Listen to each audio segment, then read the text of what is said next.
Chapter 1. The Last Time. On the night Dr. Richard Kimball lost everything, he went to a big dinner party at the Chicago Hilton Hotel. His friends from the Chicago Memorial Hospital were there, and a lot of other people, drinking and talking. Charlie Nichols, the most important doctor of the hospital, came across to him with another man. "Richard," he said, "I want you to meet Dr. Alex Lentz. Alex is working on the new drug, RDU-90. You know, he's doing all those tests for Devlin McGregor. Alex, this is Richard Kimball." "Hello," Kimball said. But he was thinking, "I've seen 3 damaged livers this week. They were all from dead people, and all of them took RDU-90. But in his report, Lentz says the livers are all healthy. That's very strange." "Charlie says you want to talk to me sometime, Dr. Kimball," Lentz said. "What?" "Oh, yes," Kimball said. "Tomorrow morning, about your reports on those 3 livers. Will that be okay?" "Right. Tomorrow morning." Lentz smiled, but his eyes were hard and cold. Kimball turned and saw his wife, Helen. He went over to her. "You're looking very beautiful tonight," he said. "I love you. Look, you know I don't like these parties. Why don't we go home?" "And I love you too," Helen said, laughing. "But we must stay, dear. This dinner party is to get money for your hospital. Remember?" The Kimballs stayed at the hotel for another 2 hours, then drove home. Just before they arrived at their house, the car phone rang. Kimball answered. Then he said to Helen, "I have to go back to the hospital. Somebody's very ill." Helen kissed him. "Go on then, dear. Be quick," she said. It was the last time. At the hospital, Kimball saw another patient on RDU-90. "I must operate quickly," Kimball told the man's doctor.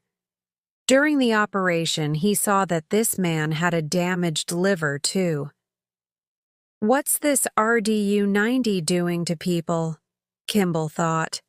The operation was quick and easy, and the man was soon sleeping comfortably in a hospital bed. Kimball drove home and phoned Helen from the car on his way. She was in the living room with a book. After the phone call, she closed her book and went up to the bedroom. At the top of the stairs, she stopped. Somebody was there, in the bedroom. She walked slowly into the room and looked round. It was very quiet. "I'm being stupid," she thought, and opened a cupboard to get her night clothes. A big hand came out of the dark and hit her hard in the face. She fell back on the bed. There was a man in the room, very big, dressed in black. She got to the phone. It was in her hand. The man shot her in the leg. She screamed. She tried to speak into the phone. Then the man fired again, straight at her head, and everything started to go black. She couldn't see. She couldn't speak. Chapter 2. A One-Armed Man. When Kimball arrived home, he looked for Helen in the living room. Then he went up to the bedroom. "Helen?" he called. "Helen?" She didn't answer, but the light in the bedroom was on.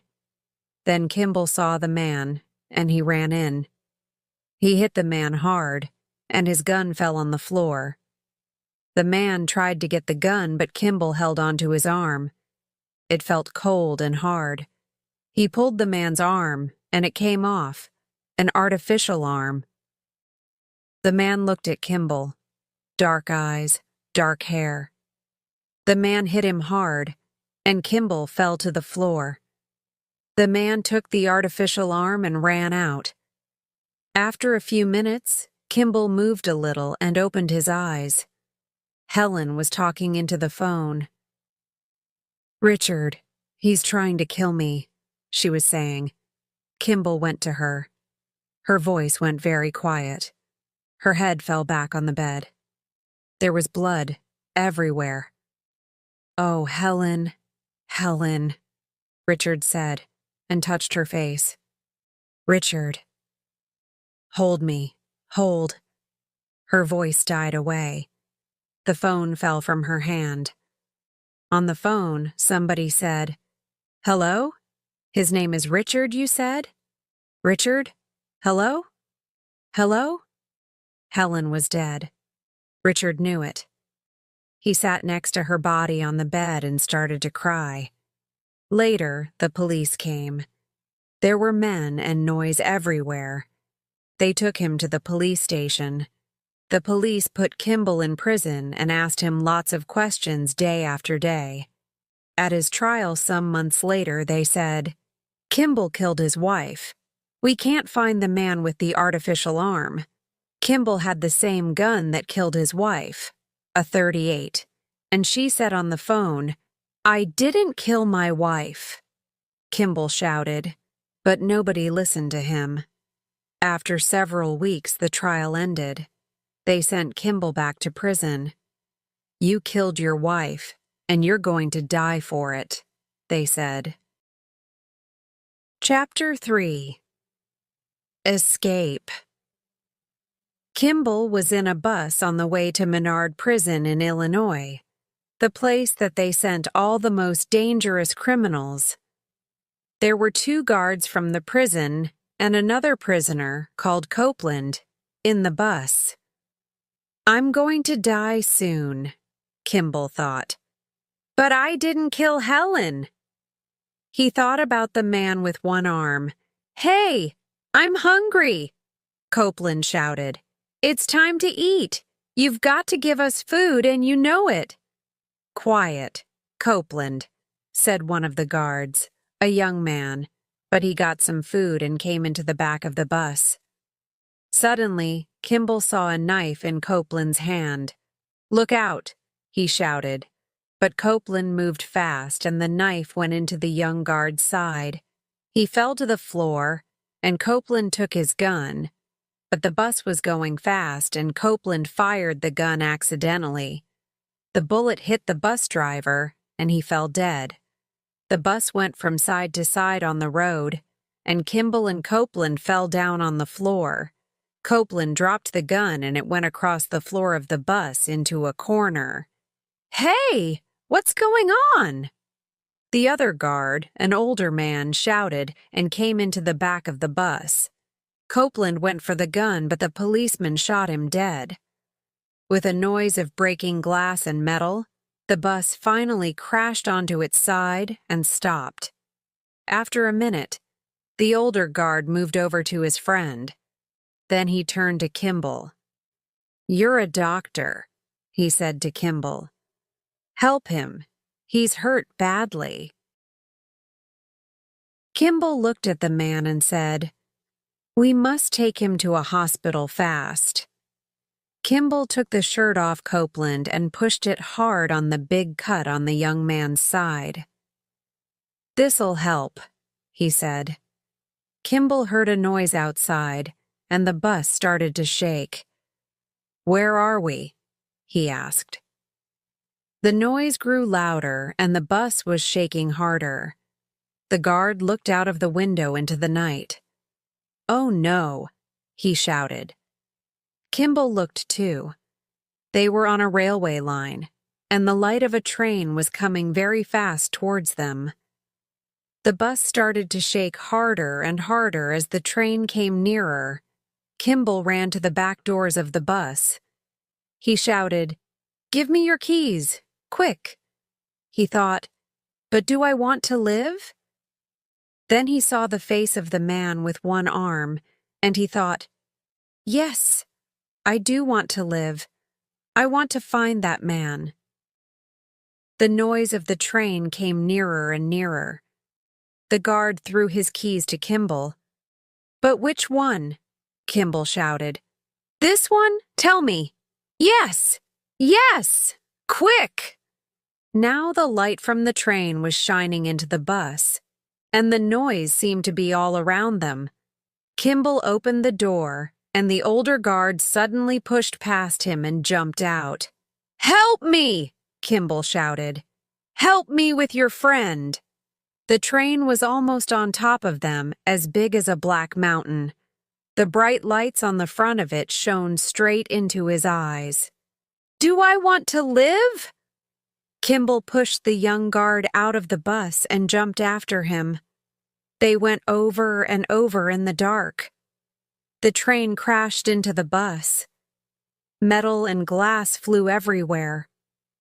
Red and yellow fire shot up into the black sky through the tall trees. The train came off the line and stopped. Kimball stood up. He still had the guard's keys in one hand. He threw them away. He had a bad cut on one leg, but he knew one thing. He wanted to live now. He wanted to find the man with one arm. Helen's killer. He moved away into the night as quickly as he could. Chapter 4. The search begins. Detective Samuel Gerard looked at the train and the two halves of the bus. There were lights everywhere, a lot of police, and a lot of reporters. Too many people. He didn't like it. "Newman," Gerard said. "Yes, sir?" Newman was a tall young man, new to the police, and he wanted to do all the exciting things, but Gerard gave him all the dirty jobs instead. "Get down there," Gerard said, "where the train hit the bus, and look around carefully." "Yes, sir." "Poole," Gerard said. "You come with me." Poole was a black woman, very strong, with hard eyes. They walked across to some television lights. The old prison guard from the bus was there. He was sitting on the ground and speaking to the police and reporters. "The prisoners are dead," the guard said. "I shot Copeland, and Kimball died in that bus. Look at it." "Did you see Kimball die?" Gerard asked him. No, I didn't, but..." "Then how do you know he's dead?" Gerard asked. Suddenly, Newman ran up. "Sir, I found these by the railway line." He gave Gerard the keys to the bus. "They were near the bus," Newman said. "Why were these keys by the line?" Gerard asked the older guard angrily. I gave them to Kimball," the guard said. "And he got out of the bus, didn't he?" Gerard told him. "Kimball's alive!" Gerard shouted to all the policemen. "Search every building and road within 10 kilometers from here. Go!" Gerard went back to his car and looked at the police photograph of Kimball. A rich man, intelligent, and there was something in his eyes. They were sad. "Sad? Why did you kill your wife, Kimball?" Gerard asked the photo. "You had everything, but I'll catch you. You'll never kill again, my friend." Kimball arrived at the hospital in the early morning. He went in through a back door and found a room. A patient was in the bed. "Hello?" Kimball asked, but the man didn't move or speak. Kimball went into the bathroom and cleaned the cut on his leg. Then he washed and shaved. He put on some of the man's clothes. There was some money in the trousers and the man's glasses. He found a white doctor's coat, and he put that on too, and walked out of the hospital. At the door, Kimball stopped to help some men carry a patient into the hospital from an ambulance. "We've just found him, doctor," one of the men said. "He was under that train. Is he okay?" It was the young guard. The man opened his eyes and looked up at Kimball. He tried to speak. That's... This man's very ill, Kimball said quickly. Take him to the accident department. Go now. Run! The men carried the young guard away quickly. Kimball took the ambulance and drove away. Gerard was talking to Poole. Why do you think Kimball killed his wife?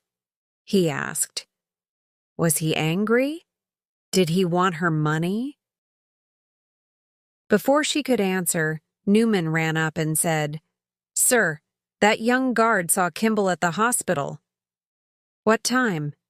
19:30, sir, Newman said. 20 minutes ago. Then he's still somewhere near here. Let's go, Gerard shouted. Kimball drove fast for a long time. He saw the Tennessee River hundreds of meters below. The gray and white water looked very cold. He drove into a wide tunnel. It went through a mountain by the river. There was light at the end of the tunnel, but suddenly Kimball saw a police helicopter and several police cars across the road behind it. Kimball stopped his ambulance in the tunnel. Stay in the ambulance, Kimball. Do not move, a policeman shouted. The tunnel was dark. Kimball got out of the ambulance quietly and tried to think. He looked back at the opening of the tunnel. More cars, more police. He looked around and then moved as quietly as an animal. There was water by his feet. He moved his hands over the sides of the tunnel and found an opening. It was a small side tunnel. He went in. Gerard and Poole came down the big tunnel and looked into the empty ambulance. Where is he, sir? Poole asked. Where's he gone? He's near, Gerard said. I can smell. Poole, take a look down there, along the tunnel. Gerard walked along slowly. He felt the sides of the tunnel. Then he found the opening to the side tunnel and went in. He had a light in one hand and his gun in the other. He ran along the small tunnel, but the floor was wet, and he fell. His gun disappeared into the water. Gerard tried to stand, but suddenly a strong hand took his, and Gerard looked up into that sad face, those sad eyes. Dr. Richard Kimball. I did not kill my wife, Kimball said. He had Gerard's gun. That's not my problem, Kimball. Now give me. Sir, sir, Poole shouted in the dark. Are you there? For a second, Gerard turned. Kimball turned and ran to the end of the small tunnel, but he suddenly stopped. Hundreds of meters below, he saw the angry white water of the Tennessee River. Kimball, Gerard shouted. Throw down the gun and come here. You can't get away. I want to live, Kimball thought. But I want to find Helen's killer too. He turned back to the river below, ready to jump. Kimball! No! Gerard shouted. You'll kill yourself. Stop! Kimball! But he jumped. Down into the cold, dangerous water far below. Chapter 5. Help for Richard. Now I know Kimball did it, Gerard told Poole. I saw it in his eyes, and then the man jumped. A policeman came up to Gerard. We've searched the river, sir, he said. There's nothing, no body. Look again, Gerard said coldly. Oh, sir, there's nothing. The fish ate him. So find the fish, Gerard shouted. Kimball hit the river hard.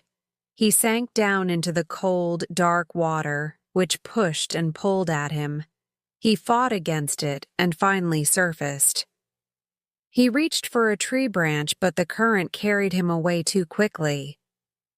After a long time, the river slowed down, and Kimball managed to climb out. Exhausted, he lay on the riverbank and slept for hours. When he woke, he walked to the nearest town. In a shop, he stole some hair dye. Then, in a garage restroom, he dyed his hair and cut it short. Outside, he saw a small bus with a holidaying family. He noticed it was from Chicago and silently climbed onto the roof. He wanted to go home. Hours later, the bus stopped at a cafe. Kimball, shivering from the cold, got down and went inside to buy some hot food. The waitress was friendly and smiled at him, but he avoided eye contact with the other customers, fearing they might recognize him. Then, a news report flashed on the TV in the corner, showing his police photo. "This is Richard Kimball, the killer," a voice announced. "He died today in the Tennessee River after—" Kimball quickly left the cafe and ran down the road. A car pulled up beside him and stopped. Was it the police? The car door opened, and the nice waitress asked, "Where are you going?" "Chicago?" Kimball replied. "Get in." She smiled. They arrived in Chicago early the next morning. At the train station, Kimball called a friend, Walter Guthrie. "Richard!" Guthrie exclaimed. "What are you doing? Where are you? This is really dangerous, you know." "I need money, Walter," Kimball said. "I can't do that," Guthrie responded. "I have to think about my job and family. Don't come to me or I'll have to call the police." Kimball hung up. In his office, Gerard listened to the call. He had all of Kimball's friends' calls recorded and said, "So he's alive. And he's in Chicago." He looked at Newman and Poole. "Don't tell anyone. We'll get him." Kimball's next stop was Charlie Nichols. He waited near Nichols' house until he saw his car pull in. "Charlie!" Kimball called out, and Nichols stopped. "Richard, So you didn't die," Nichols stammered. "I need some money, Charlie," Kimball said. "Here." Nichols handed him all the cash he had. "I'll get you more. Take this, too." He gave Kimball his coat. "Thanks, Charlie," Kimball said. "I have to go." "Call me, Richard. I'll always help you. You know that, don't you?" Nichols smiled. Meanwhile, Gerard went to Kimball's house. He wanted to learn everything he could about him. As he stood in the bedroom, he recalled Helen's last words. "Richard, he's trying to kill me." Maybe there had been someone else in the room, and maybe she had been trying to warn Richard. He also remembered what Kimball had said in the tunnel. "I did not kill my wife." Gerard shook his head. "That's not my problem," he muttered. Chapter 6. Reports. After he spoke to Nichols, Kimball went to Cook County Hospital. He quickly found the department for patients with artificial limbs. Then he went to the cleaners' rooms. He found an open cupboard and took one of the cleaners' green coats with a name and hospital number on it. Then he left the hospital and went to a shop to buy some green trousers and some shoes. After that, he found a cheap room to stay in. A woman and her son lived in the house. The woman took Kimball's money without any questions. The room was at the bottom of the house. It was cold and dark, and Kimball couldn't see the street. He felt very tired, and he wanted to be ready for the next day, so he went to bed and slept. Gerard and Poole went to see Charlie Nichols in his office. I saw Richard 2 days ago, Nichols said quickly. What did he want, Dr. Nichols? Gerard asked. He didn't like Nichols' face. It was too good-looking, too smooth. Help. Nichols smiled. I gave him some money and my coat. Dr. Nichols, Gerard said angrily, if you see Kimball again, tell him to come to me. That's the best help you can give him. Never. I always catch them, you know, Gerard said. Always. When they were in the car, Gerard said to Poole, watch Nichols and tell me everything he does, everywhere he goes. Okay? The next evening, Kimball went to work at the hospital as a cleaner. He washed the floors and slowly moved nearer and nearer to the department for artificial limbs. Where's Rudy? Kimball turned and saw a young woman doctor. Oh, Rudy's ill, Kimball said. I'm doing his job tonight. The doctor went away. Kimball went into the offices. He wanted to read some reports and to learn about artificial limbs. Kimball turned quickly and saw a woman. She had an artificial arm in her hand. Oh, sorry, she said. I thought you were Rudy. No, I'm cleaning tonight. I'll come back. Oh, it's okay. I'm going to be here all night. I must finish this arm, she said. She went to her desk and Kimball went into a small room to get the reports. He took some of them and put them under his shirt. What are you doing in here? It was the woman again. They told me to clean the windows. Oh, okay. Do you want some coffee? I made a lot. She smiled. No thanks, Kimball said. I have to go. In the elevator, he saw the young woman doctor again. He read her name on her white coat. Dr. Eastman. She wanted to be friendly and said, How are you? Are you going home now? Yeah, he said. He didn't look at her. It was too dangerous. But he wanted to. He needed a friend.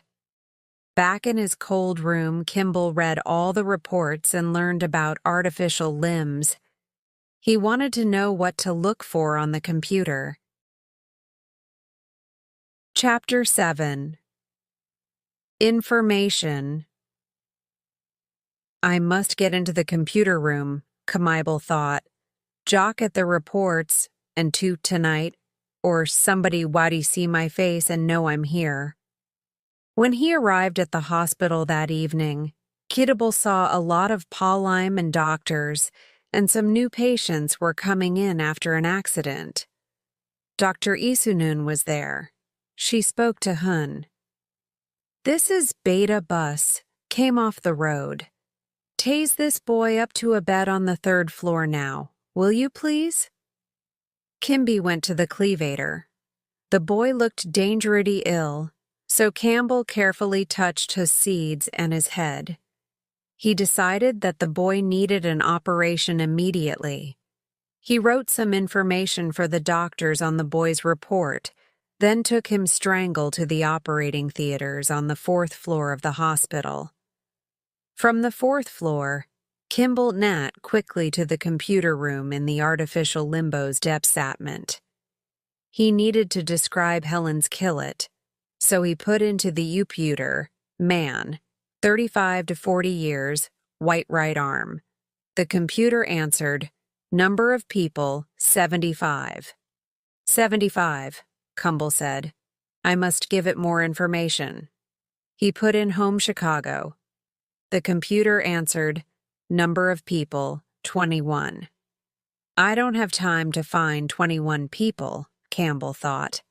I do what T. Then he remembered, I broke the top of the man. Perhaps he got a new one here. He put into the computer, broken arms, January 21st to February 1st. The computer answered, number of people, 5. Kimball wrote the 5 narns on a list and left the computer room. Outside, Dr. Eastman stopped him and said, "I went to see that boy, but he wasn't on the 3rd floor. You took him straight to the operating theaters on the 4th floor, didn't you?" "Why? How did you know he needed an operation?" she asked him angrily. "You told me," Campbell said. "No, I did not," she said. "Stay here. I'm going to get the police." But Kimball pushed past her and ran for the door. Gerard sat at home and thought about Kimball. He came back to Chicago to find the nun with one arm. Why? 2 answers to that one. First, perhaps Kirubal didn't kill his wife. He wants to find the man and bring him in to the police. Okay. But second, perhaps Kimball paid this wand to kill his wife, and it went wrong. Kimball went to prison, but this man didn't, and now Kimball wants to find him and kill him. The phone rang. It was Poole. "We've found where Camby's living. We brought a young man to the station tonight. He sells drugs. He saw Kindle's photo and he says Campbell lives in his house." "Right. I'll be there," Gerard said. He went to the young man's house and looked round the Solly room. He saw the reports from the artificial limbs department at Cook County Hospital. "I'll get you soon, Kimball," he thought. When Campbell came home, he saw the Poshy car in front of the house. He turned and walked quickly away into the darkness. He stayed in a cheap hotel that night. Then in the morning, he started to phone the 5 men on his list. The first 3 were not the man that he wanted. Soon he had only 2 names, Clive Driscoll and Frederick Sykes. Kimball rang Driscoll's 9ther. "His brother Arward. Clive's in prison," he sand. "He took supermarket shot a man too. Money from a—" "I'm a friend of his," Kimball said. "Where is Clive? I'll go and see him." "The prison near the train station," the man said. "He's waiting for his trial." Kimball put down the phone. He wanted to Vestchai Driscoll, but it was dangerous to go back to that person. He was in there before his trial, too. "Perhaps one of the Guand will remember me," he thought. "But I've got to go." Chapter 8. Running Again. In the computer room at Cook County Hospital, Gerard got the names of the 21 men in Chicago with artificial right arms. "Talk to all of them," he told Newman and Poole. "I'm right," he thought. "Kimball is looking for the man with one arm. But does he want to kill him or to bring him in to me? I must find Kimball first." Kimball stood in front of the prison near the tram station. It was a gray, ugly building. "I don't want to go back in there," he thought. "But perhaps Driscoll is the right man." He headed to the elevator, and when the door opened, it was full of policemen. He got in and tried not to look at them. On the 5th floor, he got out and went to the visitor's room. He thought about the weight of Helen's killing, about the man's dark eyes, his cold, hard face. Is he here now? Visitor for Driscoll. "Table 7, a policeman said. Kimball sat at table 7 and waited with his eyes down. "Who are you?" a man said. "Driscoll." Kimball looked up and saw a small, slack man, the wrong man. He stood up quickly and walked towards the stairs. He had to get out of the building. At the same time, Gerard, Newman, and Poole walked into the prison to talk to Driscoll. Newman and Poole took the elevator. Gerard went up the stairs. A man ran past him down the stairs. Gerard didn't see his face, but he knew immediately. "Kimball!" he shouted. "Stop!" But Kimball didn't stop. He started to run, then went through a door. Gerard found a policeman and told him to close all the doors out of the prison. Kimball ran fast for the front doors. He remembered the night when the train hit the bus. And here was Gerard, the same man, very dangerous, very strong, coming at him. The front doors started to close. Behind him, Gerard took out his gun and shouted, "Stop!" Kimball jumped through the front doors, but they closed on his foot. Gerard ran for Kimball, his gun ready, and the words went through his head. "Not my problem. Not my problem." Kimball pulled his foot and he couldn't move. He pulled again. His foot came free, and the doors closed. Gerard fired his gun 7 times, but the strong glass in the front doors stopped the bullets. Kimball stood up. Gerard walked up to the locked doors. Each of them stood at the doors and looked eye to eye through the glass. Then Kimball turned and disappeared into the crowds and the traffic. He went across Chicago to Frederick Sykes's flat. There was a police car in front of the building. So, Gerard does think there was a man with one arm, Kimball thought. He went to the back of the building and climbed the stairs to Sykes's flat. He looked in through the window. The flat was dark, so he broke the glass and went in. Inside the flat, Kimball saw some photographs of Sykes's children. He picked up a photograph of a man, about 35, a policeman. He looked at the man's face, the face of Helen's killer. Kimball quickly searched the flat. He found an artificial arm, a right arm with a new top, and some more photographs. These photographs showed Sykes on holiday by the sea. In one photograph, Sykes was standing next to another man. Kimball looked carefully. He thought he knew the other man's face. After a second or two, he said, "It's Lentz, Alex Lentz, that doctor at Devlin McGregor." In a cupboard, Kimball found some papers about Sykes's job. He was a guard at the Devlin McGregor building in Chicago. Now he understood everything. Lentz and the other people at Devlin McGregor wanted Kimball to die because he knew that RDL-40 damaged people's livers. He was still alive only because he went back to the hospital that night, and Helen died instead of him. "Helen, oh Helen," he said. For the 1,000th time, Kimball wanted to die too, but then he thought, no, it's better to live and catch this man.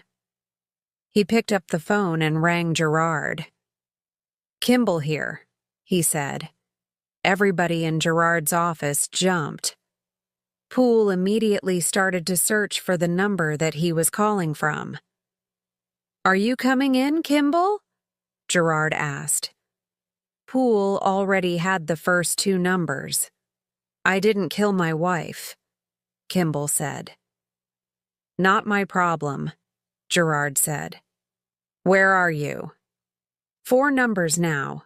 Kimball was in the south of the city. 15 seconds, Poole said quietly. "I must find some more things first," Kimball said. Gerard looked at Poole. He started to speak slowly. "Now listen to me, Kimball. I'm going to—" "Kimball!" Kimball shouted. Gerard said. He put the phone down. "Did you get the number he asked?" Poole inquired. "Where is he?" "Sykes's flat," she said. "We have a car there now." Chapter 9. Finding the right answers, Gerard, Newman, and Poole walked into Sykes's flat and looked around. Then Sykes came in. "What's this?" he said. "Who are you?" He was a very big man with dark hair. He was angry. "Police, Mr. Sykes," Gerard said. "A man called Richard Kimball was here today. He called me on your phone." "I don't know Richard Kimball," Sykes said quickly. "Oh, yes, you do," Gerard thought. "Oh, I remember," Sykes said. "He's that doctor, isn't he? The police questioned me when his wife died because I've got one arm. Look, I wasn't in town that night." "Why did Kimball want to look at these, Mr. Sykes?" Gerard asked. He showed him the holiday photographs. "I don't know," Sykes said. "Ask him." They left the flat. "Watch him," Gerard told Poole. Kimball left Sykes's flat and took a bus. He thought about Sykes, Lentz, and Devlin McGregor. He remembered the reports from Lentz on those 3 patients' livers. Lentz was lying, he thought. He knew those livers were damaged. Devlin McGregor can make lots of money from RDU-90, but I knew the drug was dangerous, so they wanted to kill me. Lentz paid Sykes to do it, he thought. Kimball phoned Charlie Nichols. "Charlie, I've found Helen's killer. Lentz paid a man to kill me because I knew RDU-90 was dangerous. Where is Lentz? I must find him." Nichols did not say anything for a minute. "I'm sorry, Richard. Lentz is dead. He had a car accident last year." Kimball thought, "How can I catch Sykes now?" Then he remembered. "I sent a piece of those 3 livers to Kath Walland. She's a very good doctor, and I wanted her to look at the livers too. Perhaps she still has the pieces. I'll go and see her." In his office, Gerard spoke to Poole. "We're going to see Nichols. I think he helped Kimball to find his wife's killer, and now I know that was Sykes. Where's Newman?" "Here, sir," Newman said. Gerard gave him the photo of Sykes on holiday with the other man. "I want this other man's name, and find the phone records for Kimball and Sykes for the past 2 years. Did they talk on the phone?" Sykes put a gun in his jacket. "Lentz gave me some money to kill Kimball that night," he thought. "But Kimball got away, and I killed the woman. Too bad." Sykes drank some whiskey. "Kimball went to prison, and that was okay, but now he's out and he's trying to get me." Sykes drank some more whiskey. "So now I have to finish the job." He left the flat. Chapter 10. Lies. Kimball entered the Chicago Memorial Hospital by a back door and spoke to an old friend, Mr. Roosevelt. He worked in the reports department and had all the papers on RDU-90 ready for Kimball. Then Kimball went to see Kath Walland. "Richard," she said, smiling. "It's you." "Kath," he said, "please help me." In his office, Newman looked at the photograph of Sykes and the other man. He wanted to do a good job for Gerard. He looked carefully at the man's shirt and read, CMH. Newman thought, C for Chicago and H for hospital. Yeah, Chicago M Hospital. M for Memorial. Kimball's Hospital. He left the office and went straight to the hospital. Gerard and Poole spoke to Nichols at the Chicago Hilton Hotel. He was at a big meeting for Devlin McGregor.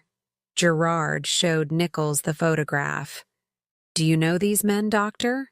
Gerard asked. "One of them is Frederick Sykes. He works at Devlin McGregor." Nichols looked carefully at the photograph of Sykes and Lentz. "I'm sorry," he said. "I don't know either of them." In Kath Walland's office, Kimball looked at the pieces of the 3 livers. "You see?" he said. "All these livers are damaged because the patients took RDU-90. But here, in Lentz's report, he says that these patients all had healthy livers." Kath looked at the livers, too. "Richard," she said, "all of these livers have von Meyenberg's complex. It's very unusual for 3 patients to have it at the same time.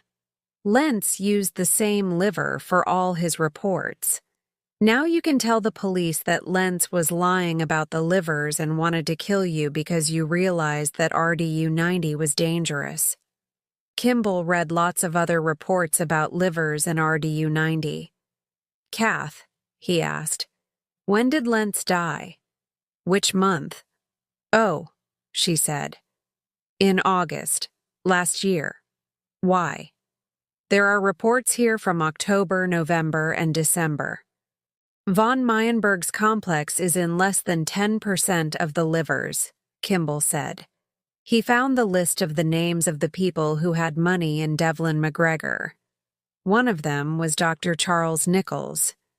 Newman phoned Gerard from the hospital and told him the name of the man in the photograph, Alex Lentz. "And, sir," Newman said, "Kimball was here an hour ago and took some reports about RDU-90. A man here, Roosevelt, gave me some more information." Kimball and Nichols both worked with Lentz. "Nichols," Gerard said. "So he did know Lentz.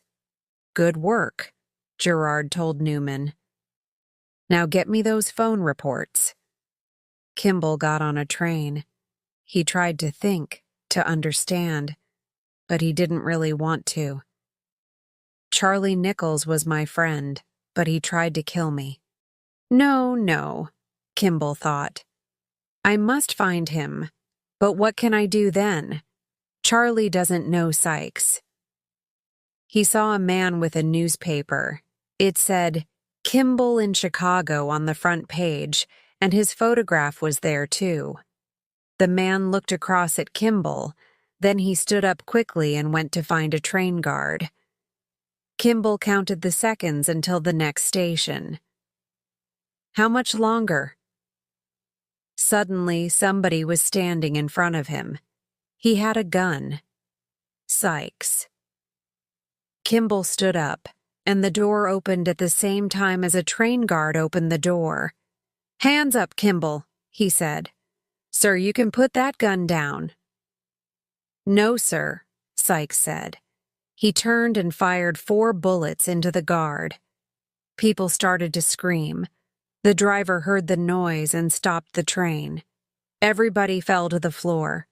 Sykes dropped his gun, and it fell near the dead policeman.